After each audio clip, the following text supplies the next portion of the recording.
High high, আমি তো দেরি করে ফেলাইলাম। কয়েক হাজার টন ইলিশ ভারত যাইব। ওরা মনে হয় আমার রাখে সবাই বিমানে উঠে গেছে।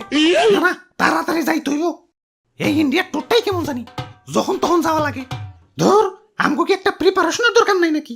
ভালো করে লাগেজটাও গোছাইতে পারি নাই। যাই, তাড়াতাড়ি যাই, বিমান ধরতে হইব।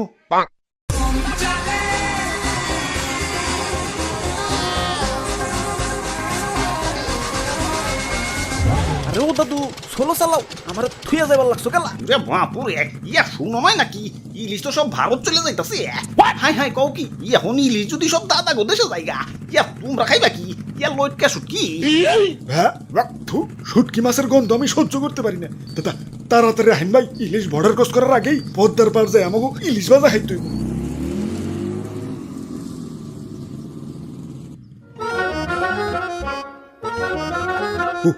ওই তো একটা মাছের দোকান। ওই ভাই আসেন আসেন, একদম টাটকা মাছ, এইমাত্র ফ্রিজ থেকে বাইর করে আনছি। ওরে বাপুরে, ইলিশ কই? আরে ইলিশ বাদ দাও তো, এই যে দেখো কত বড় পাঙ্গাস।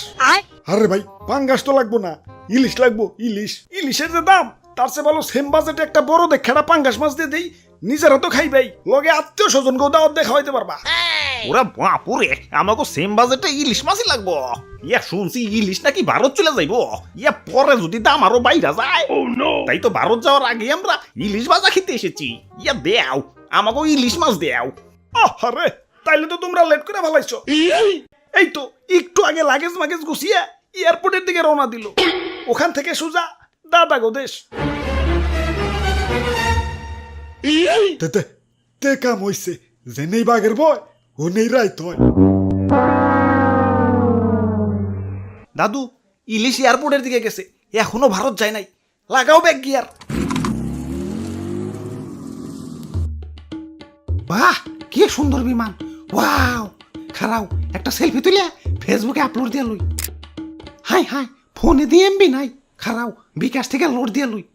হাই হাই, বিকাশেও 2 টাকা নাই, টাকা তো সব কার্ডে আছে। এখন কার্ডে থেকে বিকাশে কেমনে আনি? আরে ইলিশ ভাই, এত টেনশন করার কি আছে? কার্ড থেকেও তো বিকাশে টাকা ঢোকান যায়। এই যে দেখেন, প্রথমে আপনি বিকাশে যান, তারপর অ্যাড মানিতে গিয়ে কার্ড টু বিকাশ অপশনে যান, তারপর ভিসা সিলেক্ট করেন, প্রয়োজন মতো অ্যামাউন্ট দেন, তারপর কার্ডের ডিটেলস দিয়ে নেক্সট ধাপে ওটিপি দেন। ব্যাস, আপনার অ্যাড মানি হয়ে গেল। বাহ, ক্যাশব্যাকও পাইছি। যাই, এখন বিমানে চড়ি গে। ওরে বাপুরে, ইয়া খারাও। না, সময় নাই, বিমান ছেড়ে দিব। আমার আবার দাদা গো দেশে, মানে ইলিশ লাভারের দেশে যাই তুই। কেলা ওই দেশে যাও লাগবো কেলা, আমগরে কি ইলিশ লাভার মনে হয় না? ধুর, তোমরা ইলিশ লাভার? সি, আমার একটু দাম বেশি দেখে অন্য দোকানে যে পাঙ্গাস কিনা খাও, তোমরা আবার ইলিশ লাভার? সি, ইয়ে মানে তোমার দাম যদি অস্বাভাবিক ভাবে বাইরে যায়, তাহলে তো পাঙ্গাস কিনাই ভালো। একটু বেশি দাম দিয়ে যদি কিনা খাওয়ার সাহস না পাও, তাহলে তোমরা কিসের ইলিশ লাভার? দাদারা আমার জন্য হাহাকার লাগাই দিছে। আমার সংকটে তো ওদের দেশে আমার দাম 5,000 টাকা পর্যন্ত চলে গেছিল। তা ওরা কিনা খাইছে। ভালোবাসলে ওদের মতো ভালোবাসবা, তা না খালি কাও দাম কমাও, দাম কমাও। হ্যাট, তখন দেশে থাইকা কি আমার দাম কমাম রে? যা ভাগ, ডিস্টার্ব করিস না।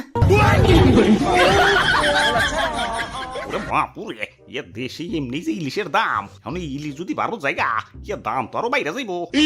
ইয়া যেমনি হোক ওরে আটকাই তুইব।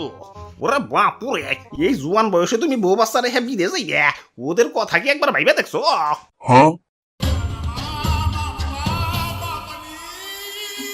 ইয়া নিজের দেশটা ভালোবাসতে হয়।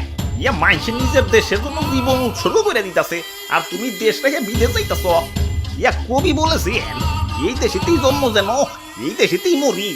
দাদু কিন্তু ঠিক কইছে ভাই, জন্ম নিবেন এই দেশে আর দাফন নেবেন দাদা গো টয়লেটে।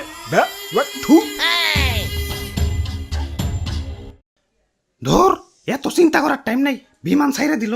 আমার বউ বাচ্চা দেখে রাখো। Bye bye Bangladesh.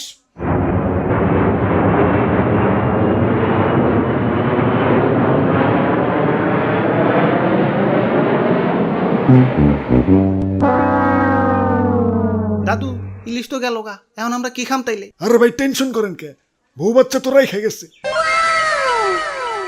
হ্যালো ভাই, ইলিশের বউ বাচ্চা মানে ওই যে ডিমালা ইলিশটা দেওছে। ইলিশের দাম কিন্তু বাইরে গেছে। তাইলে থাক, ওই যে ওই পাঙ্গাসটা দাও।